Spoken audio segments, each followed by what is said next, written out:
اب جو سال بیتے گا نا، اب جو سال گزرے گا انشاءاللہ، مجھے کنفرم فیگر معلوم نہیں ہے، آنے والے شعبان میں تقریباً میرا خیال ہے 10 بچیاں وہاں سے وہ نکلے گی جو عالمہ اور فاضلہ ہوگی انشاءاللہ، وہ سب کے سب بہستان کی ہیں۔ اب ظاہر بات ہے کسی کے ابا جواری ہوں گے اور کوئی شرابی ہوگا یا کچھ نہ کچھ ہوگا، ان کی بچیاں یا ان کے بیٹے حافظ قرآن بنے، بیٹی عالمہ فاضلہ بن جائے، تو ظاہر بات ہے وہاں سے انشاءاللہ سدھار کا ایک راستہ ہمیں مل جائے گا۔ اور آج نہیں، کوشش کرنا ہمارا کام ہے، نتیجہ اللہ کے اختیار میں، کوشش ہم کر رہے ہیں۔ بہرحال یہ سب آپ کے تعاون سے چلتا ہے۔ تو آپ لوگوں سے میری مؤدبانہ گزارش ہے کہ حضرت مولانا محمد صادق صاحب جانتے ہیں؟ جی محمد صادق صاحب حضرت کو جانتے ہیں کہ نہیں جانتے؟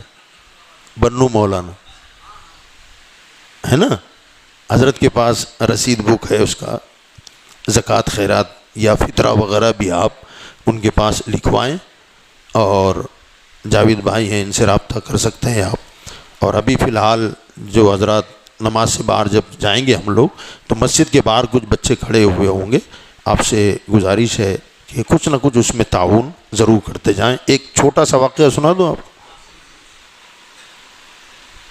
حضرت ہارون رشید رحمۃ اللہ تعالیٰ علیہ، ایک مرتبہ شاہی سواری پر جلوس نکل رہا تھا، حضرت کا بادشاہ تھے۔ جب جلوس نکلا شاہی تو آپ اپنی گھوڑا گاڑی پر بیٹھے ہوئے بگی میں اور جا رہے ہیں، تو روڈ کے کنارے پر ایک بچہ سرکاری جو لائٹیں ہوتی تھیں، قندیلیں ہوتی تھیں اس زمانے میں، اس کے نیچے بیٹھ کے کچھ پڑھ رہا ہے۔ تو بادشاہ نے سواری روکی، سواری روک کر کہا یہ بچہ یعنی جلوس جا رہا ہے مگر وہ اپنی دھن میں لگا ہوا ہے، کہ کون ہے بلاؤ اس کو۔ تو اس کے خدام نے بچے کو اٹھایا، کہا بیٹا کیا پڑھ رہے ہو؟ تو وہ کتاب دکھائی، کوئی دینی کتاب، سبق یاد کر رہا تھا۔ کہا بیٹا گھر میں نہیں پڑھتے آپ؟ تو اس نے کہا کہ نہ، گھر میں چراغ خالی کھانا بنانے اور بستر بچھانے تک جلتا ہے، غربت زیادہ ہے، اس کے بعد میری امی بجھا دیتی ہے، پھر مجھے پڑھنا نہیں ہوتا، تو یہ لائٹ جلتی ہے روڈ پہ تو میں یہاں آ کے سبق یاد کرتا ہوں۔ بادشاہ نے کہا یہ غربت کا یہ عالم اور علم کا شوق۔ تو بادشاہ نے اپنے وزیر سے کہا اس کے گھر کا پورا خرچہ میں دوں گا، اور یہ جب تک پڑھے گا وہ خرچہ بھی میں اٹھاؤں گا۔ کہا ٹھیک ہے، وہ ایڈریس وغیرہ سب لے لیا گیا اور چلے گئے۔ اسی رات بادشاہ جب سویا نا تو خواب میں امام الانبیاء تشریف لائے اور لا کر کے فرمایا ہارون رشید میرے قریب آؤ۔ وہ قریب آئے تو حضور نے ان کی پیشانی کو بوسہ دے دیا۔